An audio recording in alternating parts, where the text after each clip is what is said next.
আসসালামু আলাইকুম। আমি আজকে নতুন একটি রেসিপি নিয়ে এসে পড়েছি আপনাদের সামনে, পাস্তা রেসিপি। এখন ফ্রাই প্যানটা গরম করানোই ছিল আমার। বাটার দিয়ে দিলাম 1 চামচের মতো। এখন এর মধ্যে দিয়ে দেবো টমেটো সস, তারপর অল্প পরিমাণ পানি দিয়ে দেব। ভালোভাবে মিশিয়ে নিব। এর মধ্যে মিশানো হয়ে গেলে দিয়ে দেবো গোলমরিচের গুঁড়ো, শুকনো মরিচ, লবণ দিয়ে ভালোভাবে এটাকে মিশিয়ে নেব। আর প্রত্যেকটা উপকরণেরই নাম দেওয়া আছে, আমি যা যা দিয়েছি। সয়া সস সামান্য পরিমাণ দিয়ে নিব। এখানে আমি 2 টেবিল চামচ কর্নফ্লাওয়ার মেশানো ছিল, এটা দিয়ে দিলাম। নাড়তে নাড়তে যখন দেখা যাবে যে এটা আঠালো হয়ে এসেছে, তখন এটাকে সাইড করে রেখে দেবো আমরা।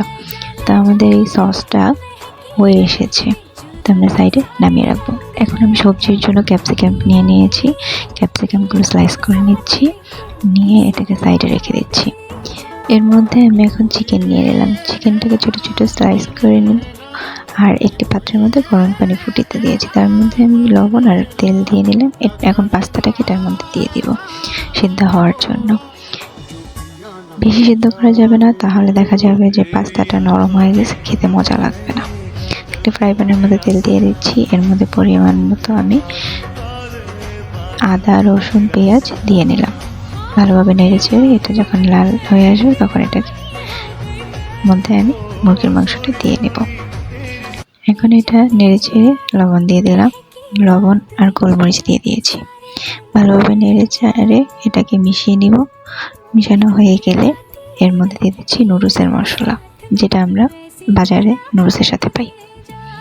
এরপর এর মধ্যে এখন দিয়ে দেব সবজিগুলো ভালোভাবে মিশিয়ে নিচ্ছি আমি মাংসের সাথে। এর মধ্যে পানি দিয়ে নিলাম সামান্য পরিমাণ, যেন মাংসের মধ্যে আর ক্যাপসিকামের মধ্যে আপনার সবজিগুলোর মধ্যে মশলাটা ঢুকে। তার মধ্যে আমি পাস্তাটা ঢেলে দিয়েছি, কাঁচামরিচ দিয়ে দিলাম। এখন ওই যে আমার বানানো যে সসটা, সেটা ঢেলে দিলাম। এখন এটাকে ভালোভাবে নেড়ে চেড়ে মিশিয়ে নিচ্ছি আমি প্রত্যেকটি উপকরণেরই নাম দিয়ে দিয়েছিলাম।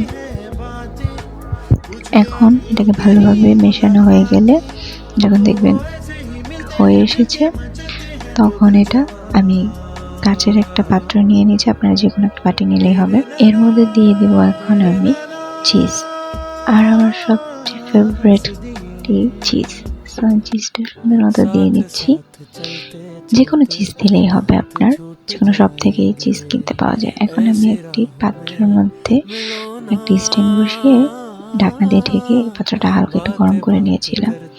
যেহেতু ওভেনেও করে অনেকে, আমি ওভেন ছাড়া করছি, তো আমি এটাকে রেখে ঢেলে দিলাম। 8 থেকে 10 মিনিট হয়ে এসে দেখুন, একটু ভালোভাবে দেখুন কি লোভনীয় আর কি সুন্দর হয়েছে।